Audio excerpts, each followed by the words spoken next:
Assalamualaikum warahmatullahi wabarakatuh.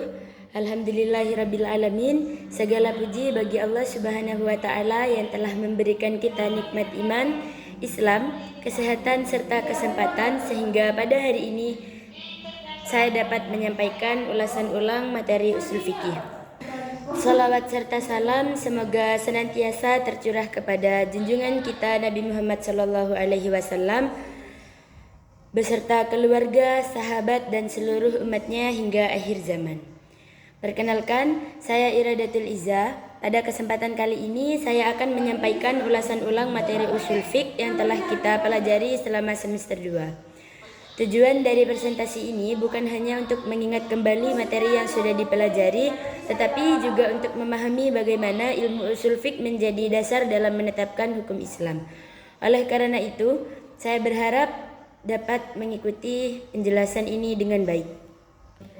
Baik, langsung saja kita masuk ke pembahasan.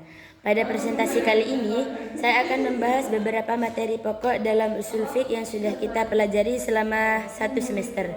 Materi ini saling berkaitan satu sama lain, mulai dari pengertian usul fiqh, pembagian lafadz, kaidah-kaidah dalam memahami dalil, sampai metode penetapan hukum seperti ijma', ijtihad, dan qiyas. Dengan memahami seluruh materi tersebut, kita dapat mengetahui bahwa suatu hukum dalam Islam tidak ditetapkan secara sembarangan, tetapi melalui metode dan kaidah yang jelas. Materi yang pertama adalah tentang alat. Secara umum, alat merupakan segala sesuatu yang digunakan untuk membantu seseorang dalam mencapai tujuan tertentu. Dalam kehidupan sehari-hari, kita dapat menggunakan berbagai macam alat untuk mempermudah pekerjaan. Begitu juga dalam dunia pendidikan. Alat dapat berupa buku, media pembelajaran, teknologi ataupun metode yang membantu proses belajar menjadi lebih efektif. Jadi, keberadaan alat sangat penting karena dapat membantu seseorang memperoleh pengetahuan dengan lebih mudah dan lebih terarah. Selanjutnya adalah orientasi perkuliahan. Orientasi perkuliahan merupakan proses pengenalan terhadap lingkungan kampus, sistem pembelajaran, aturan akademik, hak dan kewajiban mahasiswa, hingga budaya belajar di perguruan tinggi. Melalui orientasi, mahasiswa diharapkan mampu beradaptasi dengan lingkungan baru sehingga proses belajar dapat berjalan dengan baik. Dengan kata lain, orientasi bukan hanya sekedar kegiatan pengenalan kampus, tetapi juga menjadi bekal awal agar mahasiswa memahami bagaimana menjalani perkuliahan secara efektif dan bertanggung jawab. Selanjutnya kita masuk ke materi inti, yaitu usul fiqh. Usul fiqh merupakan ilmu yang membahas kaidah atau metode yang digunakan untuk menggali dan menetapkan hukum-hukum syariat berdasarkan dalil-dalilnya, baik dari Al-Quran maupun hadis. Artinya, ilmu ini tidak langsung membahas hukum halal, haram, wajib ataupun sunnah, tetapi lebih kepada bagaimana cara memperoleh hukum tersebut dengan benar. Karena itu, usul fiqh sering disebut sebagai metodologi dalam memahami hukum Islam. Mengapa usul fiqh sangat penting? Karena setiap hukum Islam harus memiliki dasar yang jelas. Para ulama tidak boleh menetapkan hukum yang hanya berdasarkan pendapat pribadi, melainkan harus berdasarkan dalil dan kaidah yang benar.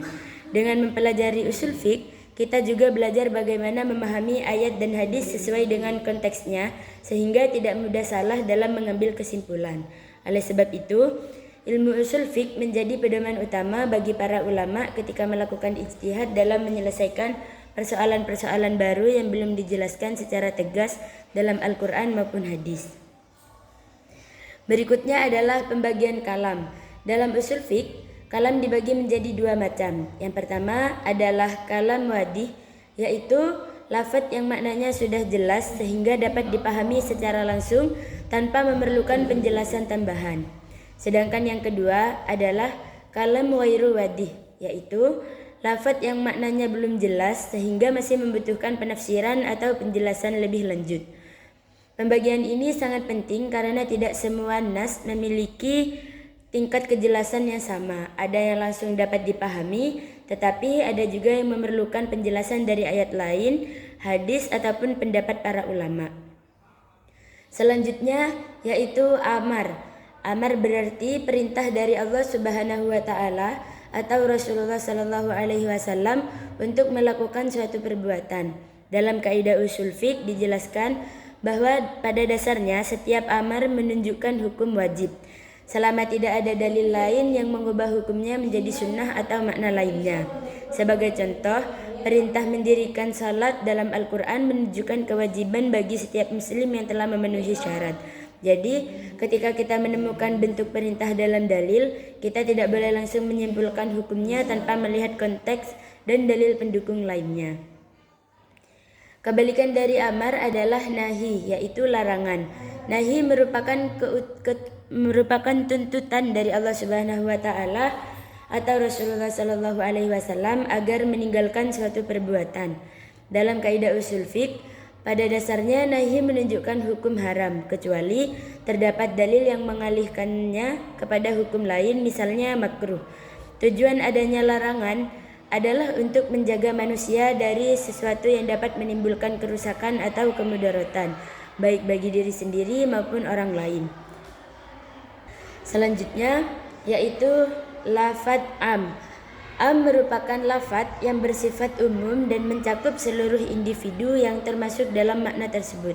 Artinya, hukum yang terkandung di dalam lafadz tersebut berlaku bagi semua tanpa membedakan siapa pelakunya, selama tidak ada dalil yang memberikan pengecualian. Oleh karena itu, dalam memahami suatu dalil, kita perlu mengetahui apakah lafadz tersebut bersifat umum atau justru memiliki batasan tertentu. Berbeda dengan am, khas adalah lafadz yang hanya berlaku pada individu atau keadaan tertentu. Artinya, hukum tersebut tidak berlaku secara umum, melainkan hanya pada kondisi yang memang telah ditentukan. Memahami perbedaan antara am dan khas sangat penting agar kita tidak salah menerapkan suatu hukum kepada semua orang. Padahal sebenarnya hukum tersebut hanya berlaku pada keadaan tertentu saja. Selanjutnya adalah mutlak dan muqayyad. Mutlak merupakan lafadz yang maknanya masih umum karena tidak dibatasi oleh syarat ataupun sifat tertentu. Sedangkan muqayyad adalah lafadz yang telah diberi batasan oleh syarat, sifat atau kondisi tertentu. Hubungan antara keduanya sangat penting dalam proses istinbat hukum. Dalam beberapa kasus, lafadz yang mutlak dapat dipahami berdasarkan lafadz muqayyad apabila keduanya membahas persoalan yang sama. Dengan memahami perbedaan keduanya, seorang ahli fikih dapat menetapkan hukum secara lebih tepat dan sesuai dengan maksud syariat. Baik, sampai di sini kita telah membahas pengertian alat, orientasi perkuliahan, usul fikih, pembagian kalam, amar dan nahi, serta macam-macam lafadz seperti am, khas, mutlak, dan muqayyad. Selanjutnya, pada bagian berikutnya saya akan menjelaskan mengenai bayan, takwil, mujmal, zahir, nasakh dan mansuh hingga ijtihad dan qiyas, yang juga merupakan bagian penting dalam kajian usul fiqh. Baik, setelah tadi kita membahas mengenai mutlak, sekarang kita lanjut pada materi berikutnya. Pada slide ini kita akan membahas tentang muqayyad. Muqayyad merupakan lafadz yang maknanya sudah dibatasi oleh syarat, sifat ataupun kondisi tertentu. Jadi, berbeda dengan mutlak yang masih bersifat umum, muqayyad justru memiliki batasan yang membuat penerapan hukumnya tidak bisa dilakukan secara sembarangan. Sebagai contoh, apabila terdapat suatu perintah yang disertai syarat tertentu, maka hukum tersebut hanya berlaku ketika syarat itu terpenuhi. Oleh karena itu, memahami muqayyad sangat penting agar kita tidak salah menerapkan suatu hukum di luar batas yang telah ditentukan oleh syariat. Jadi dapat disimpulkan bahwa mutlak dan muqayyad merupakan dua konsep yang saling berkaitan dan sering digunakan oleh para ulama dalam memahami dalil. Selanjutnya kita masuk ke pembahasan mengenai bayan. Secara bahasa, bayan berarti penjelasan. Dalam usul fikih, bayan adalah penjelasan terhadap suatu lafadz yang maknanya belum jelas sehingga maksud dari hukum syariat dapat dipahami dengan benar. Mengapa bayan diperlukan? Karena tidak semua ayat Al-Quran atau hadis menjelaskan hukum secara rinci. Ada beberapa dalil yang masih bersifat umum atau singkat sehingga membutuhkan penjelasan. Misalnya, Al-Quran memerintahkan kita untuk mendirikan sholat, namun Tata cara sholat secara rinci dijelaskan melalui hadis dan praktik Rasulullah Shallallahu Alaihi Wasallam. Nah, penjelasan inilah yang disebut sebagai bayan. Jadi, bayan memiliki peranan yang sangat penting agar umat Islam tidak salah memahami isi dalil. Setelah mengetahui pengertiannya, sekarang kita lihat bentuk-bentuk bayan. Bayan tidak hanya dilakukan melalui ucapan Rasulullah Shallallahu Alaihi Wasallam. Bayan juga dapat dilakukan melalui perbuatan beliau, melalui isyarat, melalui tindakan beliau meninggalkan suatu perbuatan, bahkan melalui diamnya Rasulullah Shallallahu Alaihi Wasallam ketika melihat suatu perbuatan para sahabat yang menunjukkan adanya persetujuan. Hal ini menunjukkan bahwa seluruh perilaku Rasulullah Shallallahu Alaihi Wasallam dapat menjadi penjelas terhadap hukum-hukum yang terdapat dalam Al-Quran. Karena itu, hadis memiliki kedudukan yang sangat penting sebagai penjelasan Al-Quran. Selanjutnya adalah takwil. Takwil merupakan proses mengalihkan makna suatu lafaz dari makna zahirnya menuju makna lain yang lebih sesuai berdasarkan dalil yang kuat. Perlu dipahami bahwa takwil bukan berarti menafsirkan ayat sesuka hati. Takwil harus dilakukan berdasarkan kaidah ilmu, memiliki alasan yang jelas, serta didukung oleh dalil yang dapat dipertanggungjawabkan. Apabila dilakukan tanpa dasar yang benar, maka seseorang bisa salah memahami maksud dari ayat ataupun hadis. Oleh sebab itu, takwil hanya dilakukan apabila memang terdapat alasan yang kuat. Ada beberapa bentuk takwil yang dijelaskan pada slide ini. Yang pertama adalah mengalihkan makna hakiki menjadi makna majazi atau makna kiasan. Yang kedua adalah mengkhususkan lafaz yang awalnya bersifat umum menjadi lebih khusus. Kemudian bentuk lainnya adalah menafsirkan ayat-ayat tertentu berdasarkan dalil dan kaidah yang benar, terutama ayat yang memang memerlukan penjelasan lebih lanjut. Dengan adanya takwil, para ulama dapat memahami dalil secara lebih tepat sehingga hukum yang dihasilkan juga sesuai dengan tujuan syariat. Berikutnya yaitu mujmal. Mujmal adalah lafaz atau kalimat yang maknanya belum jelas sehingga masih membutuhkan penjelasan tambahan. Apabila lafaz mujmal langsung dipahami tanpa penjelasan, maka kemungkinan besar akan muncul perbedaan pendapat bahkan kesalahan dalam memahami hukum. Karena itu, lafaz mujmal biasanya dijelaskan melalui bayan, baik melalui Al-Quran, hadis maupun penjelasan Rasulullah Shallallahu Alaihi Wasallam. Dengan demikian, hukum yang diambil menjadi lebih jelas dan tidak menimbulkan keraguan. Selanjutnya adalah zahir. Zahir merupakan lafaz yang maknanya sudah jelas dan langsung dipahami oleh penggunaan bahasa Arab. Ketika membaca lafaz zahir, seseorang pada umumnya dapat memahami maksudnya tanpa memerlukan penafsiran yang rumit. Namun demikian, apabila terdapat dalil lain yang mengalihkan makna tersebut, maka pemahamannya juga dapat berubah sesuai dengan petunjuk dalil yang lebih kuat. Jadi, makna zahir tetap menjadi pegangan utama selama tidak ada dalil yang mengubahnya. Dan pada slide ini dijelaskan bahwa lafaz zahir dapat dijadikan hujjah atau dasar dalam menetapkan hukum Islam. Artinya, ketika suatu ayat atau hadis memiliki makna yang jelas, maka hukum diambil berdasarkan makna tersebut. Hal ini menunjukkan bahwa dalam Islam penetapan hukum tidak dilakukan berdasarkan dugaan ataupun pendapat pribadi, tetapi berdasarkan makna dalil yang jelas. Karena itu, para ulama selalu mendahulukan makna zahir sebelum beralih kepada penafsiran lain. Selanjutnya kita membahas mengenai nasakh dan mansukh.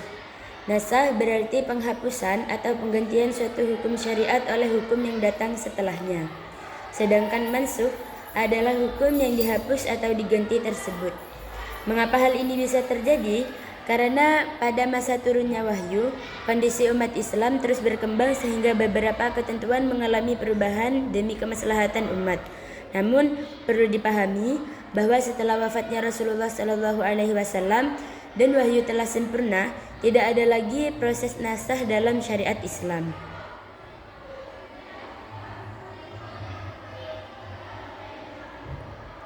Selanjutnya yaitu ta'arud dan tarjih. Ta'arud adalah keadaan ketika dua dalil tampak bertentangan. Perlu digarisbawahi bahwa yang bertentangan hanyalah tampaknya saja, bukan berarti Al-Quran dan hadis benar-benar saling bertentangan. Dalam kondisi seperti ini, para ulama akan melakukan penelitian yang mendalam untuk mengetahui bagaimana cara memahami kedua dalil tersebut.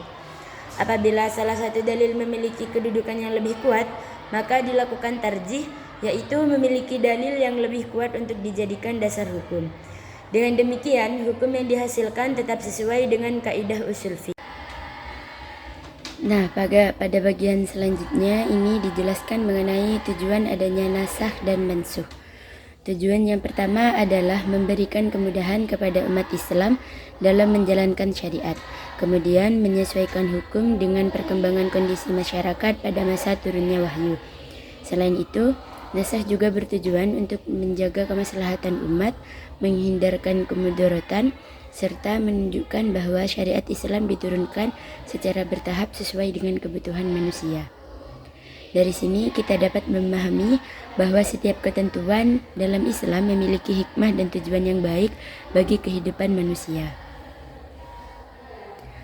Baik, sampai di sini kita telah membahas mengenai muqayyad, bayan, takwil, mujmal, zahir, nasakh dan mansukh serta ta'arud dan tarjih.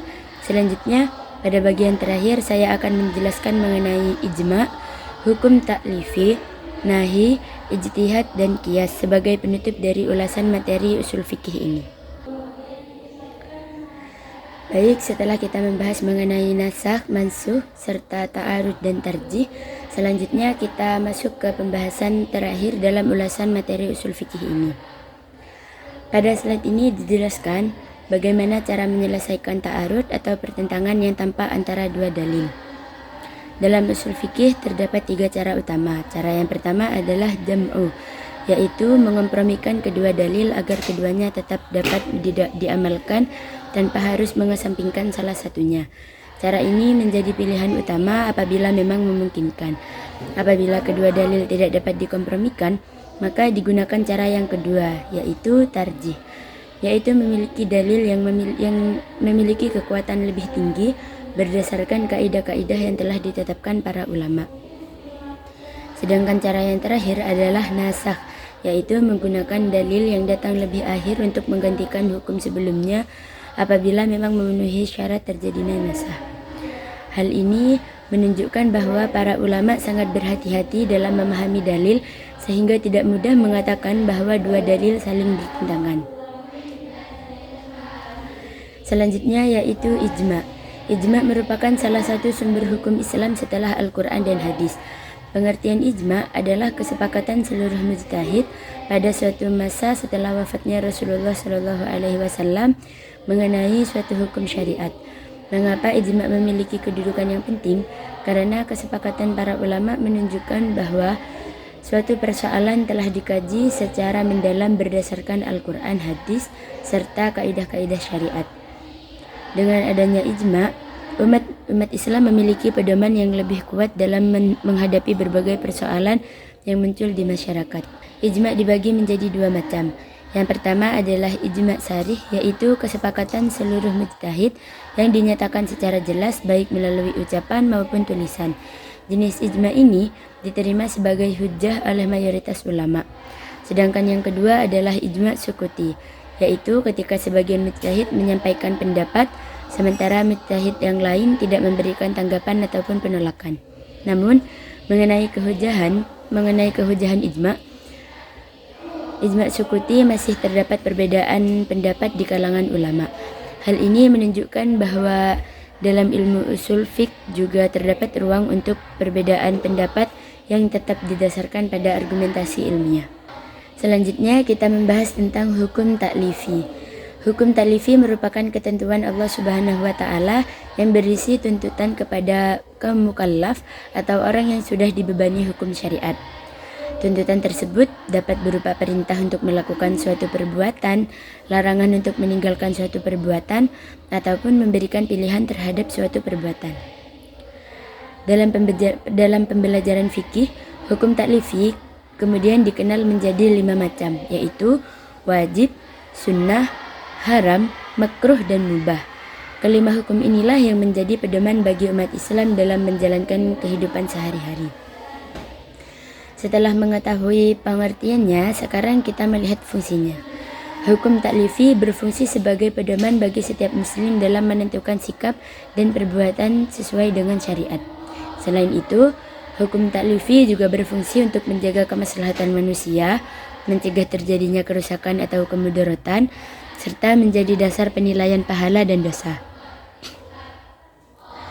Dengan kata lain, hukum taklifi bukan untuk mempersulit manusia, tetapi justru menjadi petunjuk agar kehidupan berjalan lebih baik sesuai dengan ajaran Islam.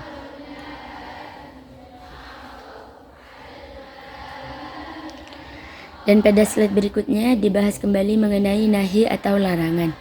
Nahi merupakan tuntutan syariat agar seseorang meninggalkan suatu perbuatan yang dilarang oleh Allah Subhanahu wa taala maupun Rasulullah Shallallahu alaihi wasallam. Tujuan adanya larangan bukan untuk membatasi kebebasan manusia, melainkan untuk melindungi manusia dari sesuatu yang dapat merugikan dirinya maupun orang lain. Misalnya, larangan berbuat zalim, memakan harta orang lain serta secara batil, ataupun melakukan perbuatan yang merusak kehidupan bermasyarakat. Dengan demikian, setiap larangan dalam Islam pasti memiliki hikmah yang membawa kemaslahatan. Pada slide ini dijelaskan beberapa kaidah pokok mengenai nahi. Kaidah yang pertama adalah bahwa pada dasarnya larangan menunjukkan hukum haram. Kemudian, larangan menurut seseorang untuk benar-benar meninggalkan perbuatan tersebut. Selain itu, tujuan utama dari larangan adalah mencegah terjadinya mafsadah atau kerusakan dalam menjaga kemaslahatan umat. Melalui kaidah ini, kita dapat memahami bahwa syariat Islam selalu mengutamakan manfaat dan berusaha menjauhkan manusia dari hal-hal yang membahayakan. Selanjutnya, kita masuk ke pembahasan mengenai ijtihad. Ijtihad merupakan usaha yang sungguh-sungguh yang dilakukan oleh seorang mujtahid untuk menetapkan hukum terhadap suatu persoalan yang belum dijelaskan secara tegas dalam Al-Quran maupun hadis. Di zaman sekarang, ijtihad menjadi semakin penting karena banyak persoalan baru yang belum pernah terjadi pada masa Rasulullah Shallallahu alaihi wasallam. Misalnya, perkembangan teknologi, ekonomi digital maupun berbagai persoalan sosial lainnya. Namun perlu dipahami bahwa tidak semua orang dapat melakukan ijtihad. Seorang mujtahid harus memiliki kemampuan ilmu yang memadai, menguasai Al-Quran, hadis, bahasa Arab, serta kaidah-kaidah usul fikih lainnya. Mengapa ijtihad diperbolehkan? Karena ijtihad memiliki dasar yang kuat. Pertama, berdasarkan Al-Quran yang mendorong umat Islam untuk berpikir dan mengambil pembelajaran. Kedua, berdasarkan hadis Rasulullah Shallallahu alaihi wasallam yang membolehkan para sahabat berijtihad ketika belum menemukan ketentuan hukum secara langsung. Dan yang ketiga adalah adanya ijma' para ulama yang menerima ijtihad sebagai metode dalam menetapkan hukum terhadap persoalan-persoalan baru. Dengan demikian, ijtihad bukanlah pendapat yang dibuat sesuka hati, tetapi merupakan proses ilmiah yang memiliki dasar syariat. Selanjutnya yaitu qiyas. Qiyas merupakan salah satu bentuk ijtihad yang paling sering digunakan oleh para ulama. Qiyas dilakukan dengan cara menyamakan hukum suatu persoalan baru dengan persoalan yang sudah memiliki ketentuan hukum karena keduanya mempunyai ilat atau alasan hukum yang sama. Sebagai contoh sederhana, para ulama mengkiaskan hukum narkotika dengan khamr. Walaupun narkotika tidak disebutkan secara langsung dalam Al-Quran, keduanya memiliki ilat yang sama, yaitu sama-sama memabukkan dan merusak akal. Oleh karena itu, hukumnya juga diharamkan. Contoh ini menunjukkan bahwa qiyas membuat hukum Islam tetap mampu menjawab perkembangan zaman tanpa keluar dari prinsip-prinsip syariat. Terakhir adalah rukun qiyas. Ada 4 rukun qiyas yang harus dipenuhi. Yang pertama adalah asal, yaitu perkara asal yang sudah memiliki hukum dalam Al-Quran ataupun hadis. Yang kedua adalah far'u, yaitu persoalan baru yang belum memiliki ketentuan hukum secara langsung. Yang ketiga adalah hukum asal, yaitu hukum yang terdapat pada perkara asal. Dan yang keempat adalah ilat, yaitu sebab atau alasan yang menjadi dasar penyamaan hukum antara perkara asal dan perkara baru. Apabila salah satu rukun tersebut tidak terpenuhi, maka kias tidak dapat dilakukan. Oleh karena itu, para ulama harus benar-benar teliti dalam menentukan adanya persamaan ilat agar hukum yang dihasilkan sesuai dengan tujuan syariat. Baik, demikian ulasan materi usul fikih yang dapat saya sampaikan dari seluruh pembahasan yang telah kita pelajari, mulai dari pengertian usul fikih, pembagian lafadz, amar dan nahi, bayan, takwil, mujmal, zahir, nasakh dan mansuh, ta'arud dan tarjih, ijma, hukum taklifi, ijtihad, hingga kias. Dapat kita pahami bahwa usul fikih merupakan ilmu yang sangat penting dalam proses penetapan hukum Islam. Melalui ilmu ini kita belajar bahwa setiap hukum dalam Islam memiliki dasar, metode, dan proses yang jelas. Hal ini menunjukkan bahwa syariat Islam disusun secara sistematis, penuh hikmah, serta selalu mengutamakan kemaslahatan umat. Semoga dengan mempelajari usul fikih, kita tidak hanya mengetahui hukum-hukum Islam, tetapi juga memahami bagaimana hukum tersebut ditetapkan, sehingga kita dapat mengamalkannya dengan lebih bijaksana. Mungkin itu saja yang dapat saya sampaikan. Apabila terdapat kekurangan ataupun kesalahan dalam penyampaian saya mohon maaf yang sebesar-besarnya. Terima kasih. Wassalamualaikum warahmatullahi wabarakatuh.